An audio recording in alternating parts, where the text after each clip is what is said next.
Elena Rodriguez had always found solace in the quiet corners of the Whitmore Public Library, where dust motes danced in afternoon sunlight and the smell of aged paper wrapped around her like a familiar embrace. At 26, she had worked there for 8 years, ever since graduating college with a degree in literature that her family still questioned. The townspeople of Whitmore knew her as the shy librarian who rarely spoke above a whisper, though few knew the real reason behind her silence. 3 years earlier, Elena had been in a car accident that damaged her vocal cords severely. The doctor said she might speak again someday, but the trauma had left her preferring silence anyway. She communicated through gestures, notes, and the occasional whispered word when absolutely necessary. Most people found her disability uncomfortable, but Elena had made peace with her quiet world. The Blackwood estate loomed over Whitmore like a dark cloud, perched on the highest hill overlooking the small Connecticut town. For over 2 centuries, the Blackwood family had owned most of the land, the businesses, and seemingly the souls of everyone who lived there. The current head of the family, Adrian Blackwood, was a man shrouded in mystery and whispered rumors. Elena first encountered these whispers during her childhood, sitting in the same library where she now worked. Old Mrs. Patterson, the previous librarian, would lower her voice when speaking about the Blackwoods, glancing nervously toward the windows as if someone might be listening. "Strange things happen to women who get too close to that family," she would say. "Beautiful young women, full of life one day, found dead the next. Always the same marks on their necks, always drained of blood. The stories went back generations." In the 1800s, there was Margaret O'Sullivan, an Irish immigrant who worked as a governess for the Blackwoods. She was found dead in the estate gardens, pale as winter snow. In the 1920s, it was Sarah Chen, a jazz singer who had caught Adrian's grandfather's attention. The 1950s brought the death of Maria Santos, a young teacher.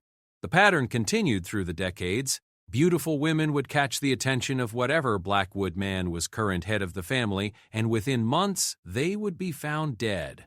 What made the stories even more chilling was that the women all looked remarkably similar to each other, as if the Blackwood men had a very specific type they were drawn to. Dark hair, olive skin, and deep brown eyes seemed to be a death sentence in Whitmore. Elena herself fit this description perfectly, but her disability and quiet nature had kept her safely invisible. The current Adrian Blackwood had inherited the estate 15 years ago when Elena was just 11.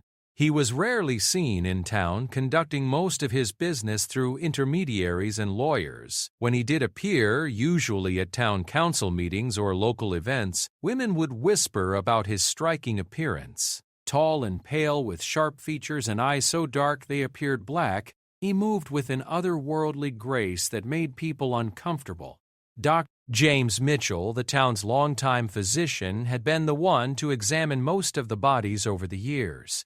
Now in his 70s, he had grown increasingly vocal about the suspicious pattern of deaths, though his concerns were always dismissed by the town's leadership. The Blackwoods provided too much employment and economic stability for anyone to seriously challenge them. "It's not natural, Dr. Dish." Mitchell would tell anyone who would listen. Healthy young women don't just die of anemia and blood loss without any obvious wounds. And those marks on their necks, I've been a doctor for 50 years, and I've never seen anything like them. Elena had heard these conversations countless times as she quietly shelved books and organized files. She had developed a theory of her own, one that she kept locked away in her silent world. The Blackwood family wasn't just wealthy and eccentric. They were something else entirely, something that fed on the life force of young women, particularly those who matched a specific profile. The library's historical archives contained records dating back to the town's founding in 1798, and Elena had spent countless hours after closing time researching the Blackwood family history. What she discovered painted a picture that defied logical explanation. Every generation of Blackwood men had lived far longer than should have been possible, and every generation had left behind a trail of mysterious female deaths. Thomas Blackwood, the family patriarch who had founded the estate, had supposedly lived to the age of 127, dying in 1925. His son William had lived to 98. Adrian's father, Marcus, had reached 89 before his death in 2008. All of them had maintained their youthful appearance well into what should have been their elderly years, and all of them had been connected to the deaths of multiple young women.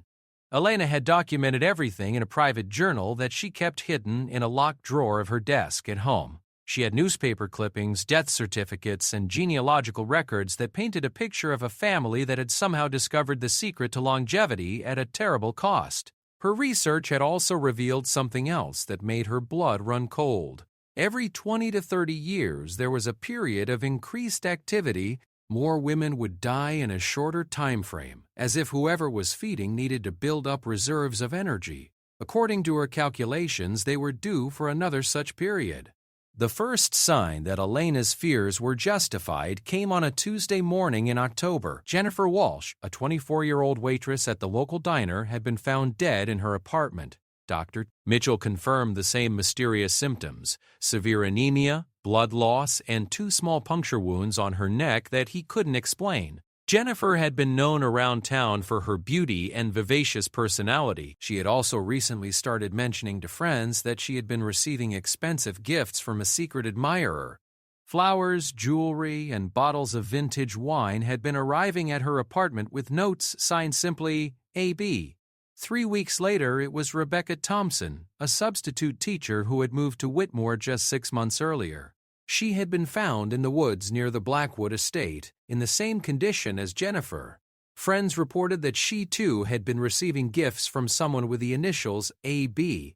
The town was beginning to buzz with nervous energy. Parents were keeping their daughters closer to home, and young women were traveling in groups after dark. But the fear was mixed with a strange reluctance to point fingers directly at the Blackwood family. Their economic influence over the town was too strong, and accusing them of something as fantastical as vampirism seemed ridiculous in the modern world. Elena watched all of this unfold from her quiet corner of the library, growing more convinced each day that her research had uncovered the truth. The Blackwood family had somehow become something inhuman, feeding off the life force of young women to maintain their own unnatural longevity. And if her calculations were correct, the killing spree was just beginning. What Elena didn't expect was to become a target herself. It started with a book request. On a cold November morning, Elena arrived at work to find a note that had been slipped under the library's front door. The paper was expensive, cream-colored with what looked like a family crest embossed at the top. The handwriting was elegant, almost old-fashioned. "Dear Librarian, I am in need of several historical texts for my research.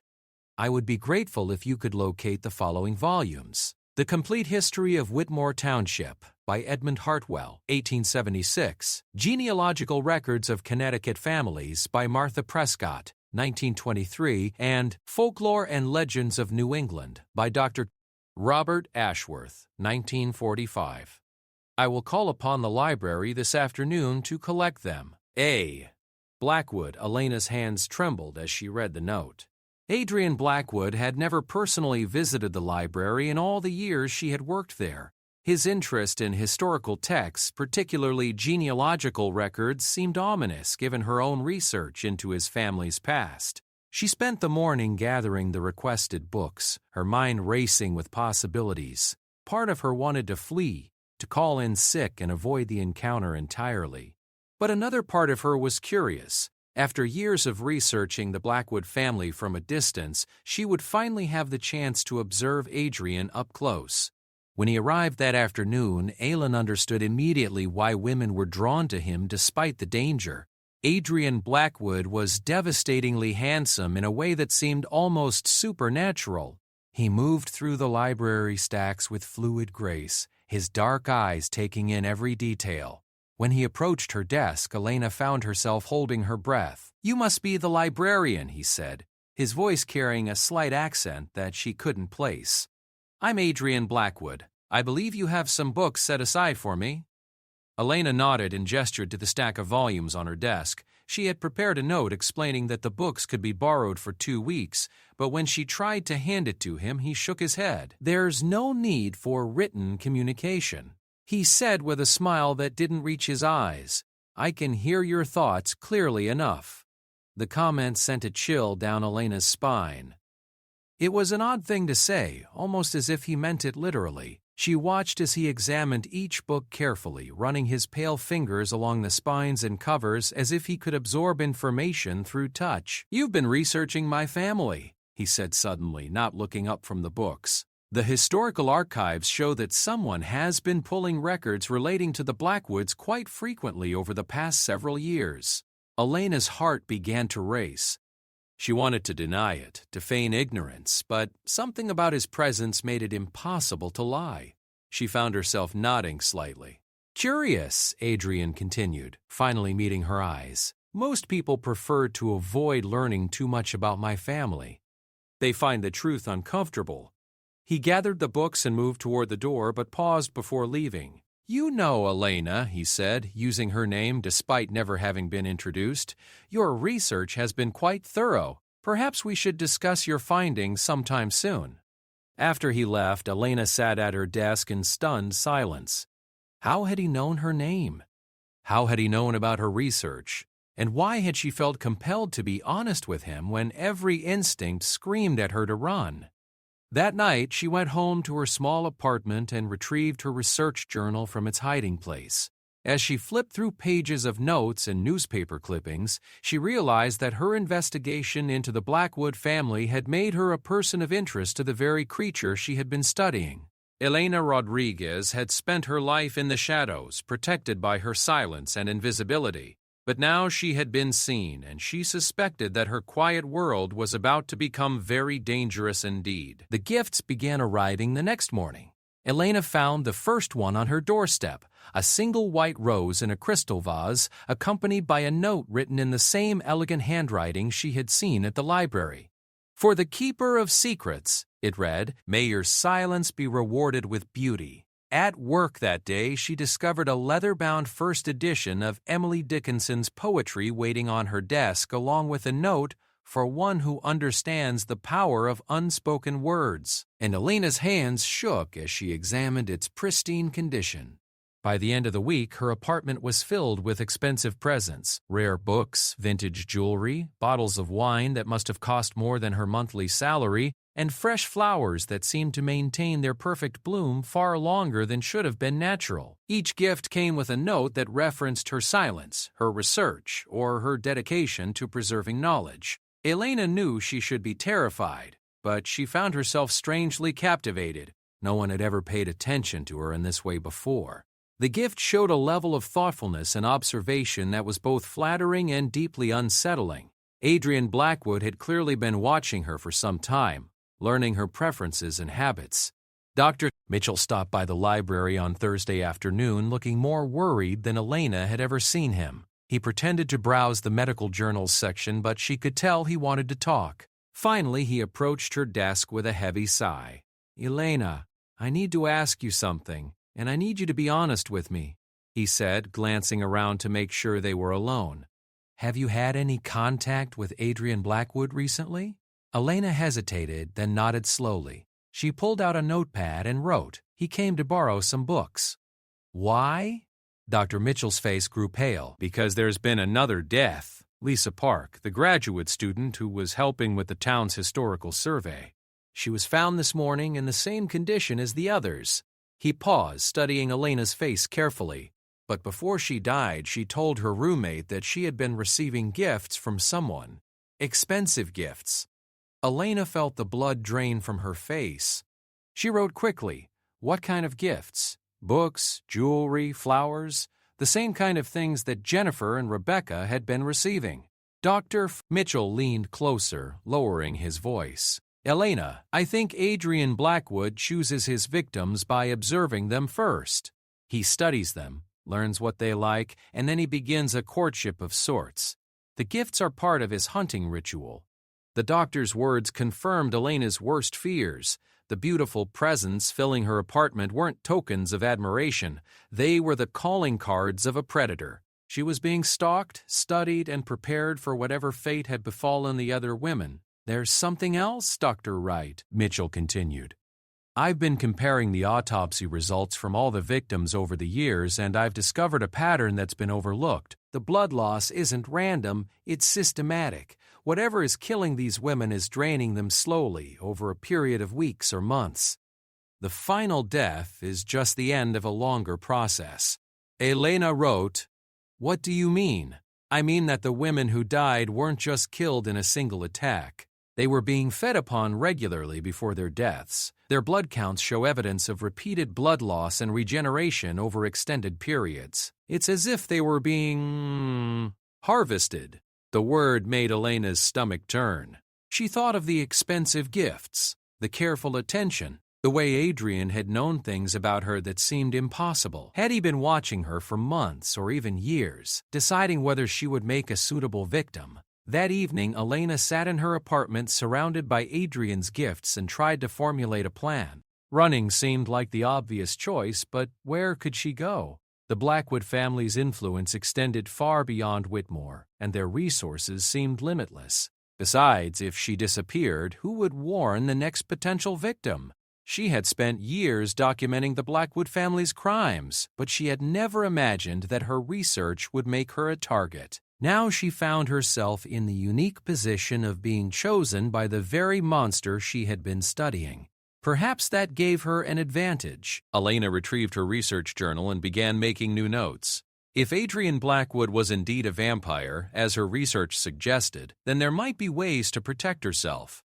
The folklore was filled with methods for warding off such creatures: garlic, crosses, holy water, silver, sunlight. But folklore was notoriously unreliable, and she needed information that was more concrete. The next morning brought another gift, an antique mirror with an ornate silver frame. The note read, "So that you might see yourself as I see you, beautiful and precious." Elena examined the mirror carefully and noticed something odd. When she held it up, her reflection appeared normal, but there seemed to be something wrong with the way light played across its surface, as if it were showing her an image that wasn't quite accurate. At the library, Elena began pulling books on mythology, folklore, and unexplained phenomena. She cross-referenced historical accounts of vampire sightings with the dates of mysterious deaths in Whitmore and found correlations that sent chills down her spine. Every account of vampirism in New England seemed to point back to the same geographical area, and many mentioned a family of aristocratic immigrants who had settled in the region in the late 1700s. Her research was interrupted by the arrival of Father Martinez, the priest from St. Mary's Catholic Church on the other side of town. Elena had rarely seen him in the library before, and his presence seemed oddly urgent. "Miss Rodriguez," he said, approaching her desk with obvious nervousness, "I apologize for bothering you at work, but I need to speak with you about something important." "May I sit?" Elena gestured to the chair across from her desk and pulled out her notepad. "I've been hearing troubling stories around town," Father Martinez began, "and your name has been mentioned in connection with the Blackwood family. I want you to know that if you're in any kind of danger, the church can provide sanctuary." Elena wrote, "What kind of stories?" "People have seen delivery trucks going to your apartment building. Expensive cars parked outside. And yesterday, Mrs. Pick, Patterson mentioned that she had seen you speaking with Adrian Blackwood here in the library." The priest's voice dropped to a whisper. "Miss Rodriguez, there are things about that family that go beyond ordinary human evil. I've been ministering to this community for 20 years, and I've seen what happens to young women who attract their attention." Elena stared at the priest, surprised by his directness. She wrote, "Do you believe the stories about vampires?" Father Martinez was quiet for a long moment, clearly struggling with how to answer. "I believe that evil can take many forms," he finally said. "Some evil is human greed, jealousy, violence. But some evil is older, more primitive. The church has encountered such things before, though we don't speak of it publicly." He reached into his jacket and pulled out a small silver cross on a delicate chain. "This belonged to my grandmother. She always told me it would protect against creatures that feed on life itself. I want you to have it." Elena took the cross, surprised by how warm the metal felt against her palm. She wrote, "Thank you, but why are you helping me?" because I've buried too many young women in my time here, and I suspect we're running out of time to save you." Father Martinez stood up but hesitated before leaving. "Miss Rodriguez, there's something else you should know. 3 nights ago, I was called to give last rites to Lisa Park before she died. She was barely conscious, but she kept repeating the same phrase over and over. 'He comes at night. He comes when I'm sleeping.' I can't say no." Elena felt ice form in her stomach. She wrote, "What do you think she meant? I think Adrian Blackwood has abilities beyond physical strength. I think he can influence minds, control actions. If that's true, then fighting him requires more than just physical defenses." The priest paused at the library entrance. "Miss Rodriguez, whatever you do, don't invite him into your home.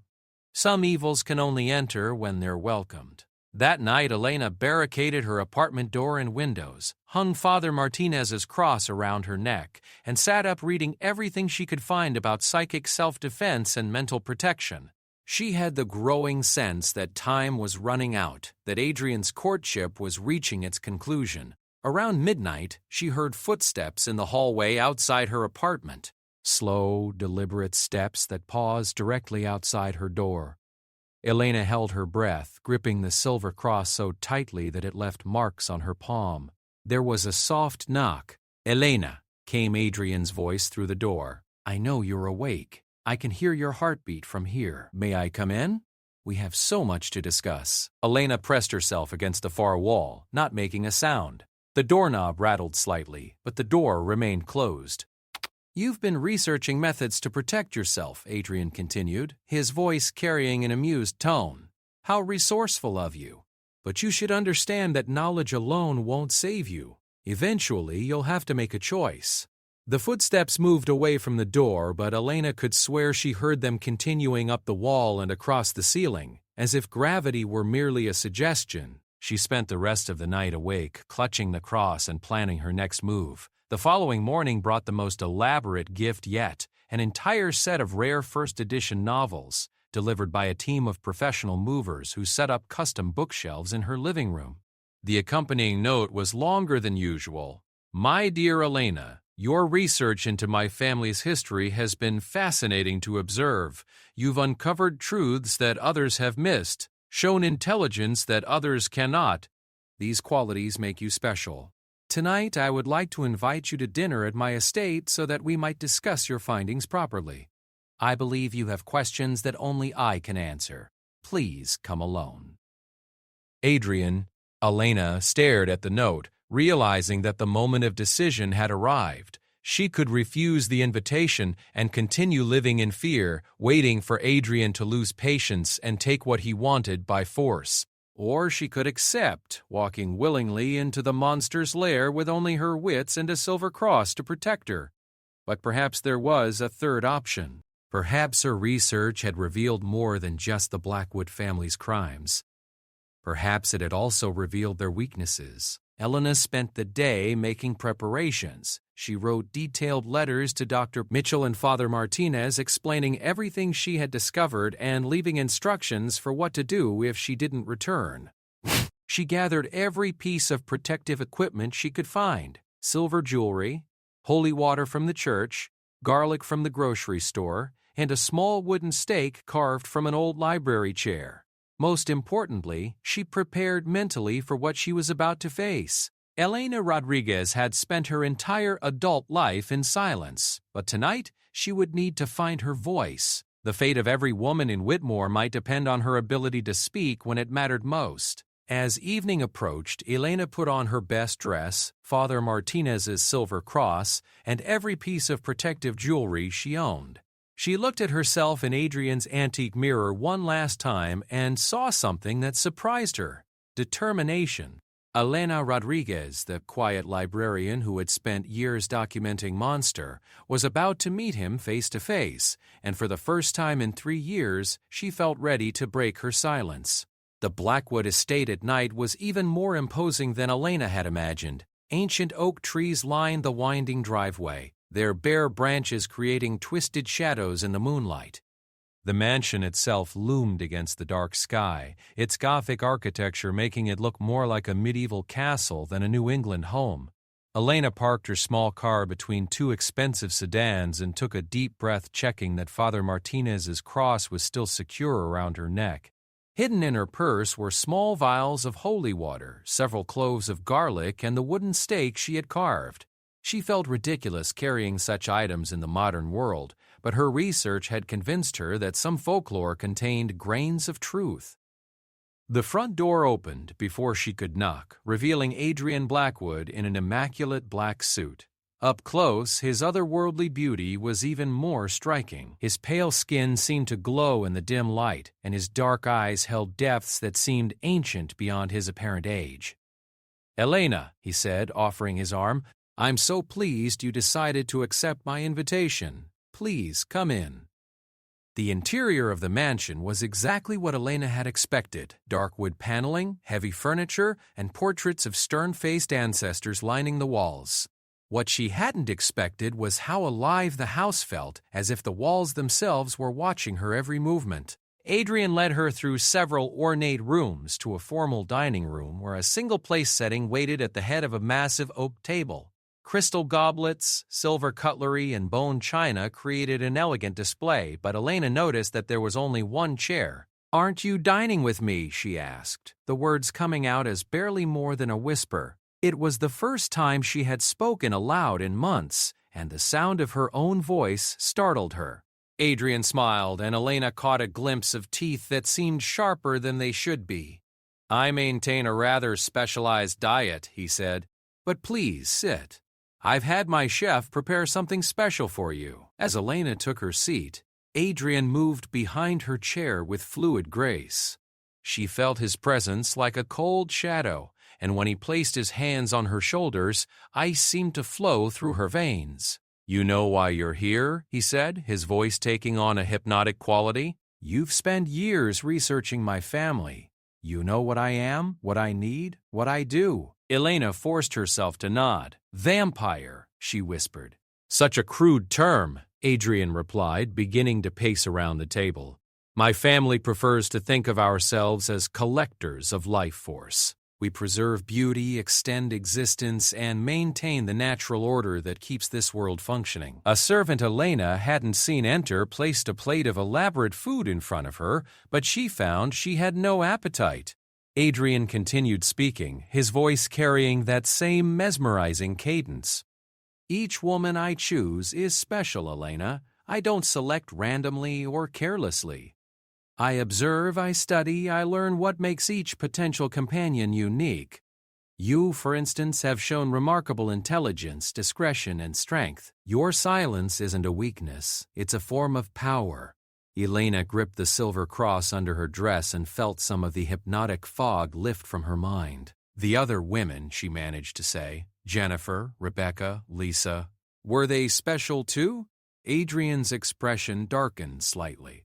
"They served their purpose, but none of them had your particular combination of qualities. None of them understood what they were truly becoming part of." "What do you mean?" Adrian stopped pacing and fixed his dark eyes on hers. "My family has maintained our existence for centuries by forming partnerships with exceptional women. We don't simply drain them and discard them, Elena. We transform them, make them part of something greater." Elena felt her blood run cold. "Transform them into what?" "Companions. Eternal partners who share in our power and our longevity." Adrian moved closer, and Elena could swear she felt the temperature in the room drop. "The women who die, the ones your doctor," Mitchell examines, "those are the failures, women who weren't strong enough to survive the transformation process." The revelation hit Elena like a physical blow. The Blackwood family hadn't just been killing women for their blood, they had been trying to create vampire companions, and most of their subjects hadn't survived the process. "How many?" Elena asked, her voice growing stronger with anger. "How many women have died because you were experimenting on them?" Adrian's smile returned, but it was colder now. "Does it matter? The ones who failed weren't worthy of eternal life anyway. But you, Elena, you're different. Your research shows that you understand sacrifice, patience, the long view of history. You could survive what the others couldn't. Elena stood up suddenly, her chair scraping against the floor. You're insane if you think I would willingly become a monster like you. Adrian's expression shifted to something dangerous. You don't understand the gift I'm offering. Eternal life, unlimited knowledge, power over life and death itself. You would never age, never die, never be forgotten. At the cost of becoming a murderer, Elena shot back, surprised by the strength in her own voice. At the cost of preying on innocent people for the rest of eternity. Innocent? Adrian laughed, but the sound was hollow. Elena, you've lived in this town your entire life. You've seen the pettiness, the cruelty, the waste of human potential. Most people squander their brief lives on meaningless pursuits. We preserve the exceptional ones and remove the burden of mortality from their shoulders. Elena backed toward the dining room door, but found it had somehow closed without her noticing. Adrian began moving toward her, no longer bothering to hide the predatory grace in his movements. The transformation process is actually quite pleasant, he continued, his voice dropping to that hypnotic tone again. First, there's a sharing of blood, mine and yours, creating a connection that transcends ordinary human bonds. Then, over a period of weeks, your body adapts to its new requirements. Some women find the process overwhelming, but I believe you're strong enough to embrace it. Elena's hand found the door handle, but it wouldn't turn. Panic began to set in, but she forced herself to think clearly. Her research had taught her that vampires, despite their power, often had specific limitations and weaknesses. Why did you really invite me here tonight? She asked, stalling for time while she tried to remember everything she had read about vampire vulnerabilities. Adrian paused, tilting his head as if considering whether to answer honestly. Because your research has become problematic. Dr. Mitchell has been asking too many questions, and Father Martinez has been blessing homes throughout the town. Your investigation has made people aware of patterns they should have ignored. So you're going to kill me to protect your secret? I'm going to transform you to preserve your knowledge, Adrian corrected. Once you become my companion, your research will serve our family instead of threatening it. Your silence will become even more valuable when it's backed by supernatural power. Elena realized with growing horror that Adrian's plan was worse than simple murder. He intended to turn her into an accomplice to his crimes, to corrupt everything she had worked for and make her complicit in future deaths. And if I refuse? She asked. Adrian's smile became genuinely frightening. My dear Elena, you've been accepting my gifts for weeks. You've been drinking the wine I sent, wearing the jewelry, surrounding yourself with items that carry my influence. The transformation has already begun, whether you realize it or not. Elena's hand flew to her throat as she remembered the bottles of wine she had indeed been drinking, thinking them too expensive to waste. The jewelry she wore even now, including earrings and a bracelet that had arrived with Adrian's gifts. She had been so focused on protecting herself from a direct attack that she hadn't considered more subtle forms of influence. You feel it, don't you? Adrian asked, moving closer. The changes in your appetite, your sleep patterns, your sensitivity to sunlight, the way sound seems sharper, colors more vivid. The process is already underway, Elena. Tonight simply completes it. Elena did feel different, had been feeling strange for weeks without understanding why. Her reflection in mirrors had seemed odd, her taste for certain foods had changed, and she had been sleeping poorly, but she had attributed these changes to stress and fear, not to supernatural transformation. However, Adrian continued, the process can still be reversed if acted upon quickly enough. Your doctor, Mitchell actually discovered this in his research, though he doesn't realize it. A combination of silver, holy water, and, he paused dramatically, the willing sacrifice of the one who initiated the transformation. Elena stared at him in shock. You mean you could stop this if you chose to? I could, but why would I want to? You're the most promising candidate I've encountered in decades, Elena. Your intelligence, your research skills, your discretion. You could help my family evolve, become more effective, more selective in our feeding. The coldness in Adrian's voice as he spoke of selective feeding reminded Elena of everything she had learned about his family's victims. All the women who had died not from quick attacks but from slow draining as they were tested for their suitability as vampire companions. Elena's anger overcame her fear. These weren't the actions of some romantic anti-hero from Gothic fiction. This was a predator who had spent centuries torturing and murdering women, treating them like laboratory specimens in his quest for a suitable companion. "You want to know what my research really taught me?" Elena said, her voice growing stronger with each word. "It taught me that monsters like you always have weaknesses, always have rules they have to follow, and most importantly, they always underestimate their victims." Adrian's expression shifted to one of genuine interest. "Oh? And what weaknesses do you think you've discovered?" Elena smiled, feeling the weight of Father Martinez's silver cross against her chest and remembering every piece of folklore she had studied. "You said I've been accepting your gifts for weeks, that the transformation has begun. But you also said it could be reversed through silver, holy water, and willing sacrifice." "Yes, but you can't complete the transformation without my willing consent," Elena interrupted, the pieces falling into place. "That's why you've been courting me, why you invited me here for dinner and conversation instead of just attacking me. The final step requires me to choose this." Adrian's confident smile faltered slightly. "You're quite clever, Elena, but you're also running out of time. The partial transformation I've already initiated will kill you within hours if it's not completed or reversed." Elena felt the truth of this statement in her bones. Her body was indeed changing, fighting against something foreign in her system. She could feel her strength ebbing even as they spoke.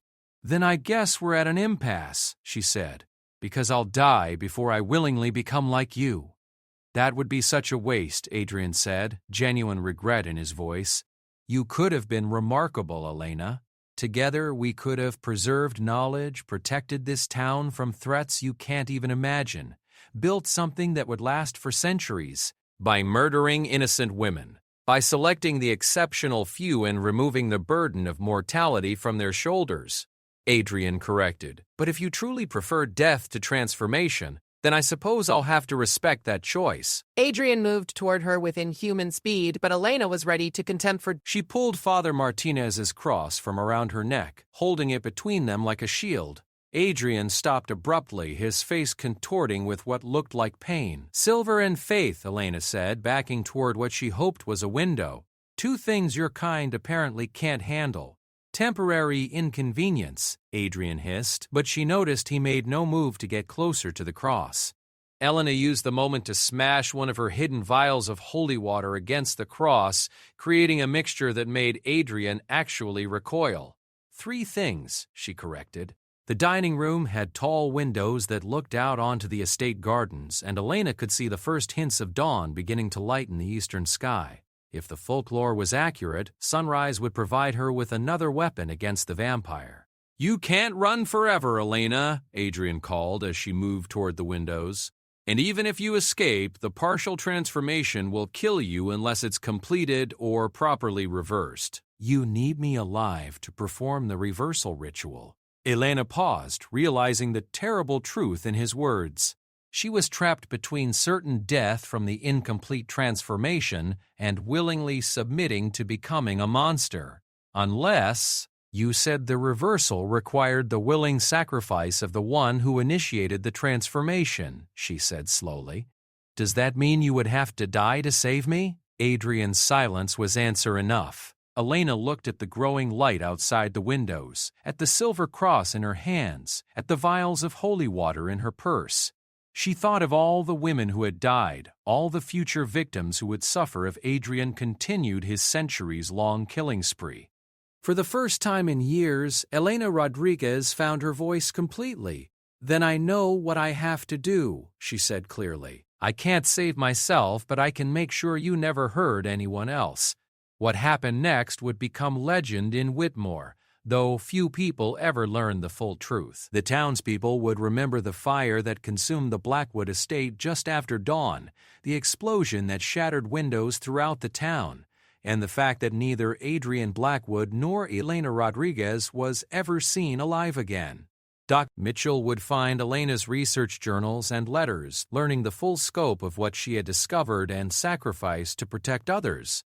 Father Martinez would understand the significance of his grandmother's cross being found melted but intact in the ruins, surrounded by what appeared to be two sets of human ashes. The mysterious deaths of young women in Whitmore stopped abruptly after that night. No more gifts appeared on doorsteps, no more strange marks were found on victims' necks, and no more beautiful women disappeared under suspicious circumstances.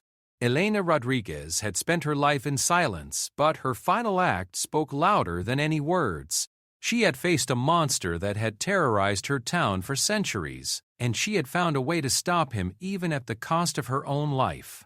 In the years that followed, the townspeople would sometimes speak in whispers of the quiet librarian who had saved them all. They would remember her not for her disability or her shyness, but for her courage in the face of unimaginable evil.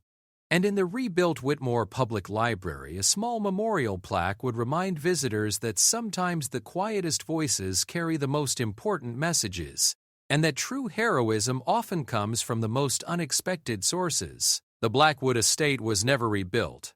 The land was donated to the town and turned into a memorial garden where residents could come to remember all the women who had lost their lives over the centuries.